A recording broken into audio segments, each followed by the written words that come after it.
In the 13th century, the Iberian Peninsula stood at a decisive historical turning point. Muslim power was in decline, Christian kingdoms were expanding, and the city of Toledo remained a meeting place for Christians, Jews, and Islamic cultures. At the center of this transformation stood Rodrigo Ximénez de Rada, Archbishop of Toledo, royal advisor, crusader, and one of medieval Spain's most ambitious historians. Rodrigo sought to explain Spain's past through the histories of the Romans, the Goths, the Vandals, the Huns, and the Arabs. His History of the Arabs, in particular, offers a remarkable medieval Christian account of Arab history and Islam. Today, we speak with Aymenn Jawad Al-Tamimi about Rodrigo's life, his sources, and the complex world in which he wrote. Dr. Al-Tamimi is a visiting fellow at the Hoover Institute and a Syrian-based historian. And more importantly, he is the editor and translator of de Rada's Minor Histories. I'm Djene Badgelan, and you're listening to Talking History.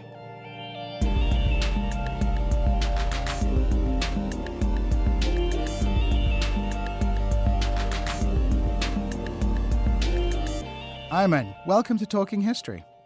Hello, thank you for hosting me.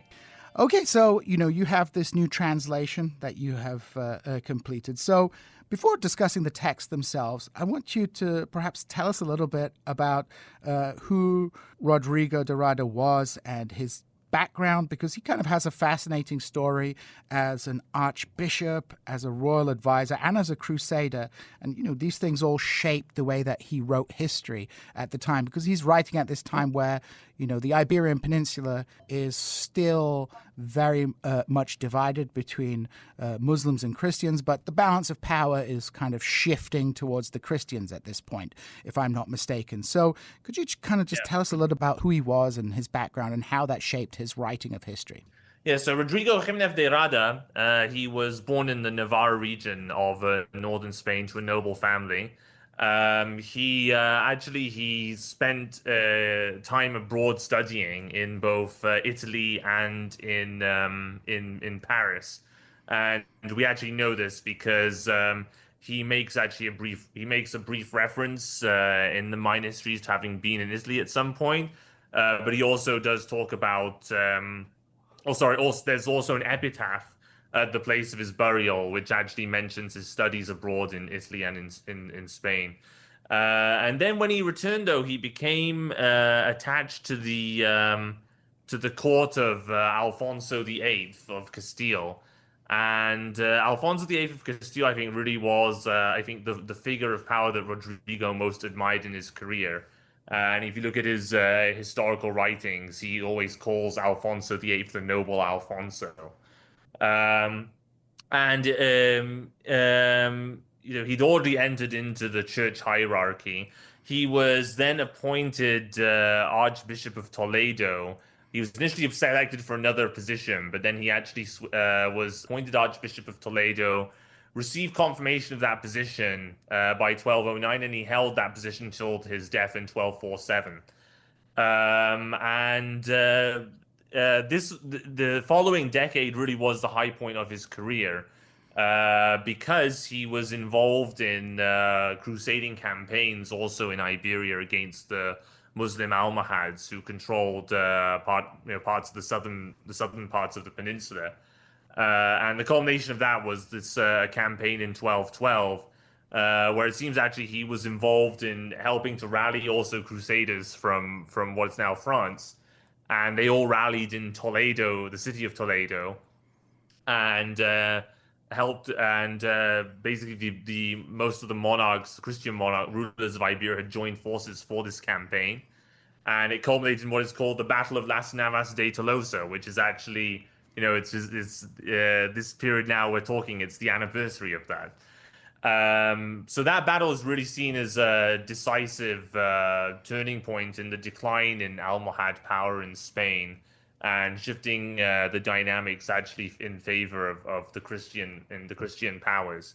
And you can see how much emphasis Rodrigo places on that event in his life, because in his main history, he devotes most of the eighth book of the Gothic history, which was his main historical work. He devotes it to that battle.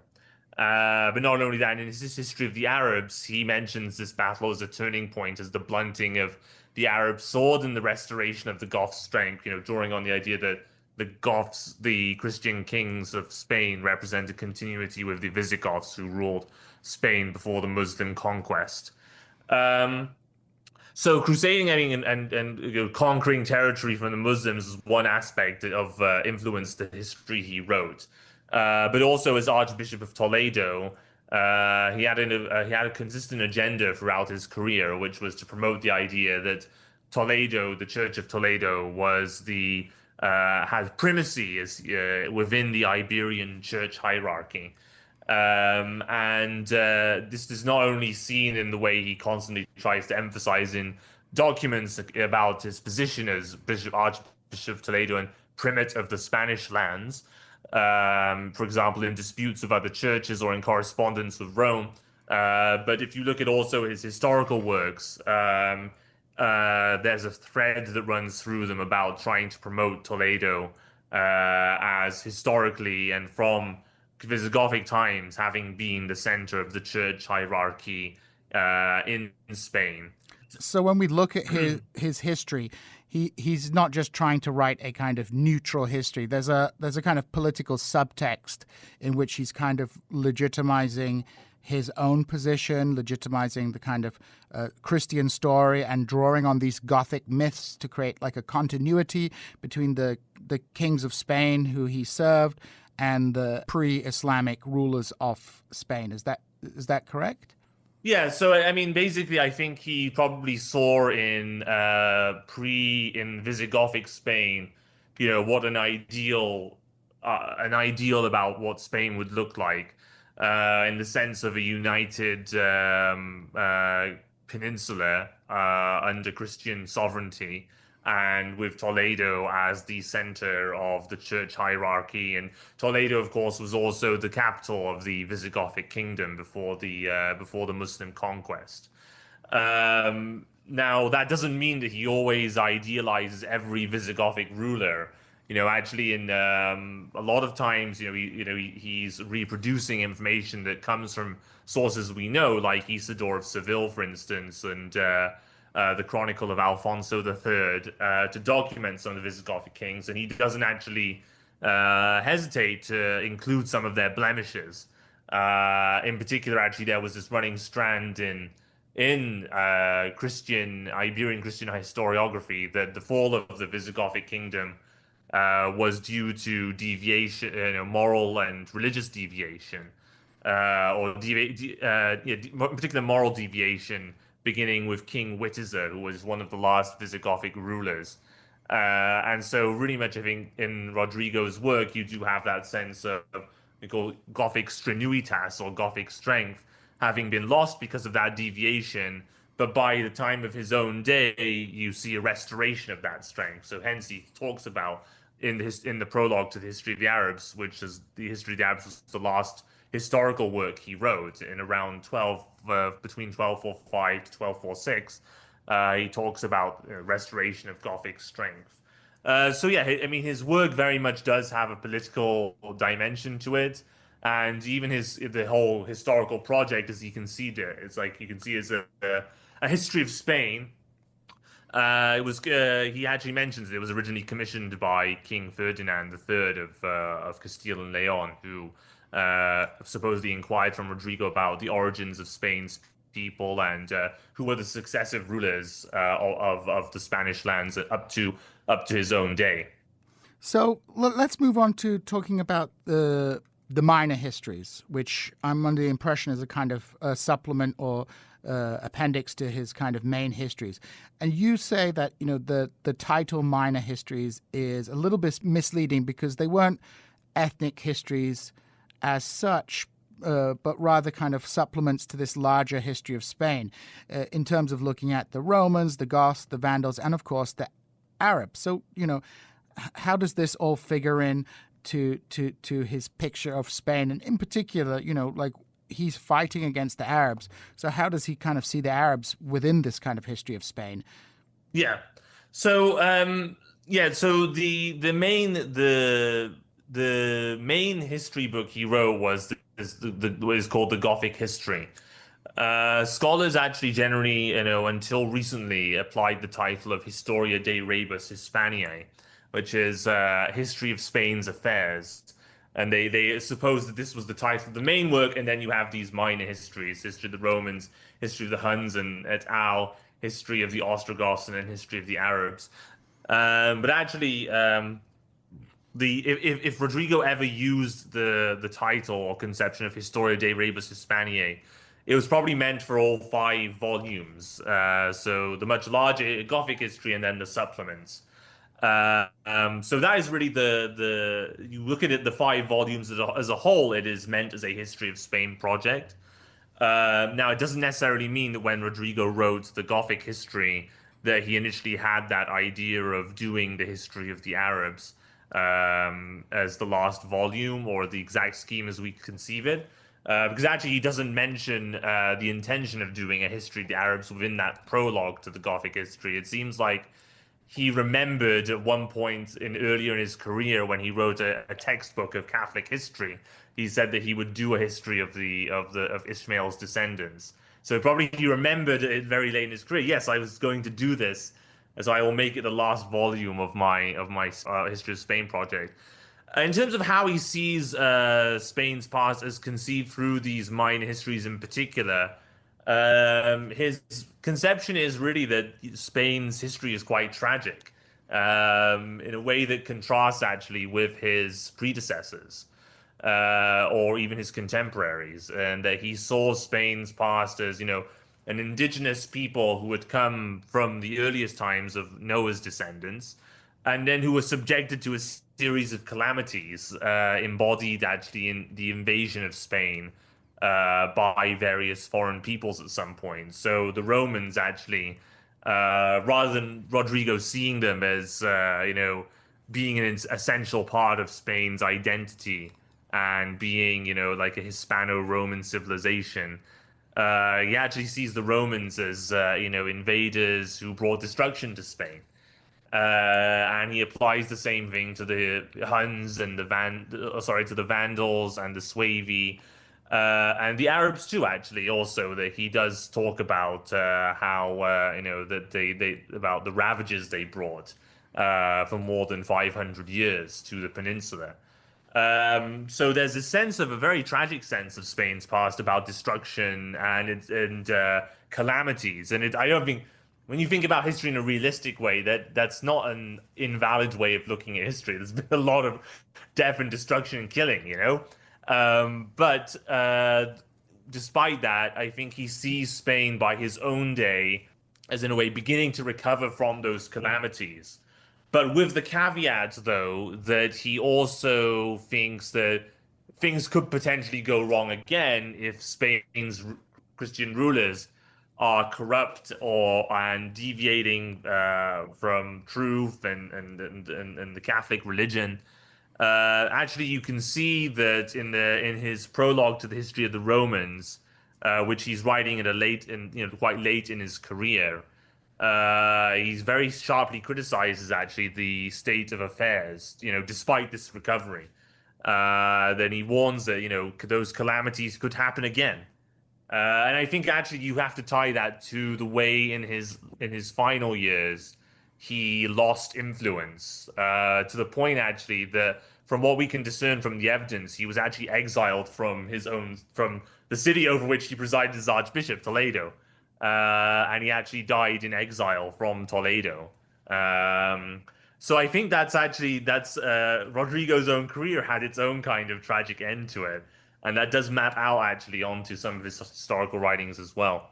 Yeah, so his own kind of personal fall from power, he kind of generalizes it into a kind of warning about, things that can happen that are quite bad and, don't go off the correct path, as it were. Otherwise, we might have more of these tragedies. Yeah, exactly. Yeah. So when we look at his work, he's working in Toledo, which is a kind of diverse city. And, you have this tradition of Arabic and Latin there. How important was this environment to his historical writing? Again, in particular, in terms of obtaining information about the Arabs and Islam in this kind of history of what the Muslim world calls Al-Andalus. Yeah. So Toledo itself, by Rodrigo's day, we do know that it had a Christian community and had a substantial Jewish community as well. We aren't so certain though if the city had still had a Muslim minority remaining. So there were Muslims who did stay initially after the Christian conquest in 1085. And they're called Mudekhares in scholarship. This refers to Muslims who stayed under Christian rule after Christians took over. But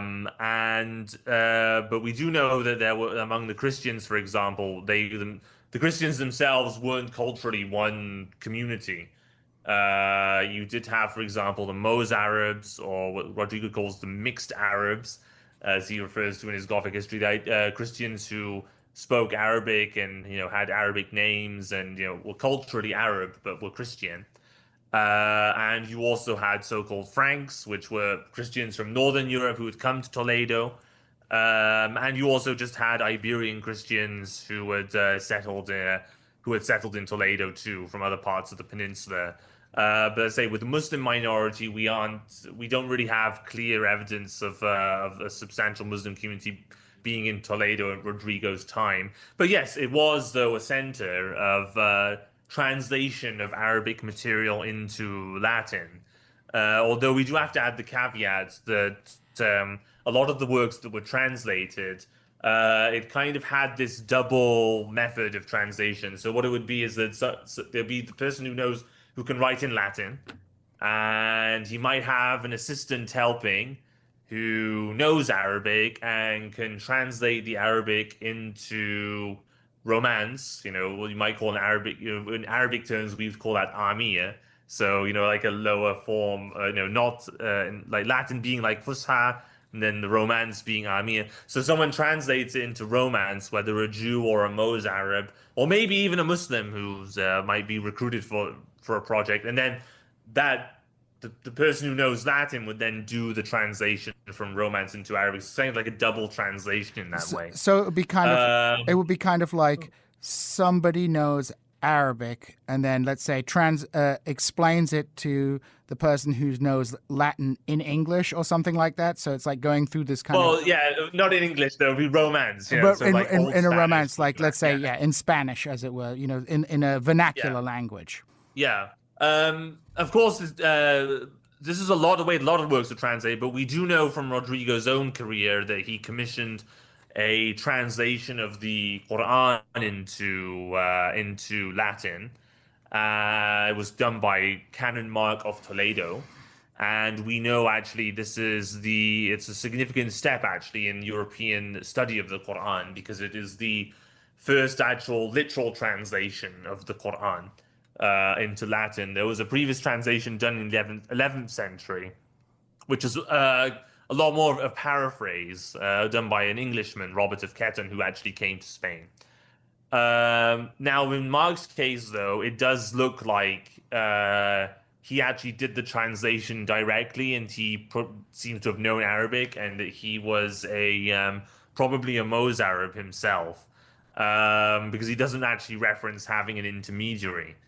And so we know Rodrigo mentioned it because he wants to know more about Islam, although he doesn't actually seem to have done, actually penned a polemical work aimed at refuting Islam and trying to convert Muslims to Christianity. We actually do know, though, he did a work aimed at trying to convert Jews to Christianity, however. Right. In a way, the Dialogue of the Book of Life, actually, which was the most recently discovered work of his. So we actually wasn't discovered until actually the 20th century.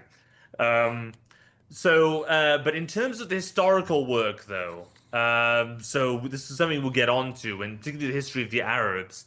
The information in it does not actually, in generally speaking, particularly after 750, in terms of the history he's covering and the history of the Arabs and Muslims in Al-Andalus, we have to draw on Arabic sources to compare. We don't actually have a Latin work we can say, yes, this is Rodrigo's source in the way that we can, say, point at the Mozarabic Chronicle as an important source for Rodrigo in covering the history of the Arabs from Muhammad's successors up till the collapse of the Umayyad Caliphate in the 750.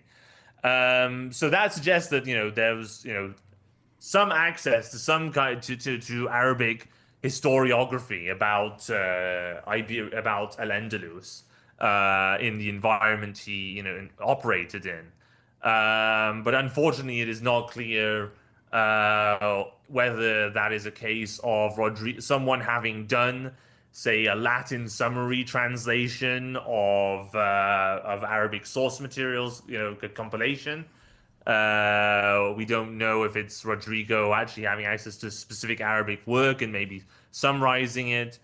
But what we can say is that he's drawing on some information from Arabic historiography. But unfortunately, it's not clear the precise method of transmission here. Yeah, so it's clear that he did have some kind of connection to this Arabic language tradition, but exactly which books or which sources or even how this information got to him is just not clear. What kind of things help us know that that is the case? If you're doing a translation, you're trying to look at this work in a broader context of medieval history writing. What are the telltale signs that he has access to these sources? So actually, some of the information is actually things that are negative in terms of the assessment of him as a historian. So one of the issues that comes up is duplication of some characters. So actually, one of the best examples of this is one of Al-Andalus's earliest governors, a guy called Samh bin Malik. So initially, Rodrigo draws his account of him from the Mozarabic Chronicle, which, just to be clear, is a Latin language work, and he copies the Mozarabic's transcription of Asem's name. So Zama is written Z-A-M-A. And then, though, after documenting after giving an account of him that's based on the Mozarabic Chronicle, he then says that the Caliph sent someone called Ezhem Filius Melik, which is Asemh bin Malik. It's the same person. But Rodrigo doesn't seem to realize it. Right. And then you look at that information and you compare it with Arabic sources. Yeah, it's clearly, has parallels in Arabic historiography. So the fact he has that additional information that leads to this duplication shows that, he's not just using the Mozarabic Chronicle there. He also seems to have information that comes from ultimately comes from an Arabic source. One of the other issues that comes up is if you particularly look at some sections of the history of the Arabs, the later sections of it. Sometimes there's a phrase that just looks like a very direct translation from Arabic. He quotes a guy called Umayyah as saying, "Obey me today and kill me tomorrow." As a way of illustrating. It's like an anecdote after the Umayyad Caliphate in Al-Andalus fell, trying to illustrate, lust for power and how it corrupts. And that has, in Arabic, it's "Bay'uni al-yawm waqtuluni ghadan." So that looks like a very direct kind of translation. But in other instances, some of the Latin reads quite oddly. In a way that suggests, and the narrative, sometimes lacks coherence, in a way that suggests that he's working off material that's been translated from Arabic, but has not been translated very well or very idiomatically. Gotcha. Or has misunderstood some of the Arabic material. So it's kind of like, in terms of the names and things, it's kind of like if somebody read, let's say, a French chronicle and then an English chronicle and thought that, let's say, Henri and Henry were different people because they kind of because didn't realize it was the same person being referred to. Yeah, exactly. Yeah, something like that. Yeah.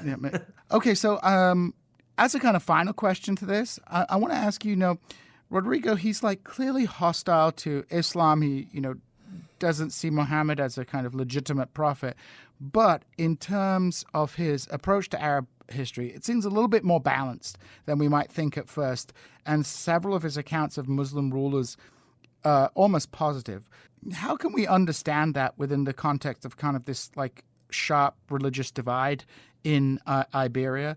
And, what does that tell us about the question of coexistence in the Iberian Peninsula? Because, often when we talk about Islamic Spain, it's often framed in terms of this period of Muslim, Jewish, and Christian coexistence.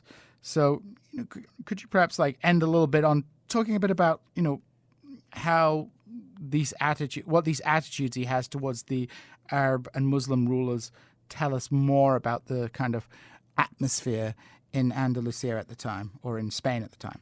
So the opening of the history of the Arabs is the prophetic biography, and it's certainly not a flattering picture. I mean, he does present Muhammad as a malicious liar, and he actually states his idea is to do that with sufficient brevity so people can see that he's a false prophet and should avoid being drawn in by these kinds of fables, but actually should follow the true religion. So that's almost a didactic purpose. But also in general, I mean, he does have, if you look at the general characterization of Muslims in it, he does actually, in his works, it does see them as having some negative traits in general. And so when he actually refers to almsgiving, he seems to actually portray Muslims as being, stingy actually about that. He also, in his Gothic history, when he mentions the character Ibn Hud, which is one of this local Iberian Muslim ruler, actually, who emerged within Rodrigo's time in the later half of his career. He does mention, he does say some nice things about Ibn Hud's character. He says only within so far as the cunningness of that people allows to say that he has these positive traits. So he does have this kind of negative stereotyping that exists. But yes, as noted, that I think based on the source material he draws on, in particular, he does have positive things to say about certain Muslim rulers. So some of those positive comments, say, for example, come from the Mozarabic Chronicle that he relies on. So when he praises Yazid as someone who never saw regal glory for himself, but lived as a commoner with all, that's actually drawing on the Mozarabic Chronicle. But in some of the later sections too, I mean, he does talk about Yusuf bin Tashfin, who was one of the Almoravid rulers, as preserving justice for all. He mentions Hisham I, one of the Umayyad rulers in Al-Andalus, as having someone who was generous towards all and showed concern for the poor and wanted to crack down on delinquency and criminality. So these positive portrayals, they probably come from the source material. I mean, some scholars have tried to argue that it's maybe just a case of him uncritically copying information. But I would say that actually, no. Yes, he is copying the information, but it doesn't mean that it's like blindly and uncritically. He's probably copying it for a reason, and maybe he wants to show. In general, in his work, he wants to show examples of what makes good and bad rulers. In terms, though, of those portraits, though, I would say that they are not essential to understanding what his attitude towards Muslims is in Iberia. Actually, if you look at the prologue, I think offers a pretty good idea of what he is willing to accept or tolerate. Basically, I think he wants to see the end of Muslim sovereignty in Iberia, but he's willing to accept that Muslims can live under Christian rule in a secondary status. I call this like a reverse dimitude. So basically, just as Christians were dhimmis under Muslim rule and paid tribute and abided by various certain restrictions, so he could accept the idea of Muslims living under Christian rule, but paying tribute and living by certain restrictions. So in a secondary position to the Christian population and rulers of Iberia. Well, that's all we have time for this month. Dr. Aymenn, thank you so much for spending time with us and talking to us about this fantastic translation. There will be a link on the website for people if they're interested in looking at your translation of de Rada's work. Thank you very much. You've been listening to Talking History, a joint production of KSMU and the Missouri State University Department of History. You can catch us on the first Thursday of every month at midday after the news, or as a podcast at ksmu.org.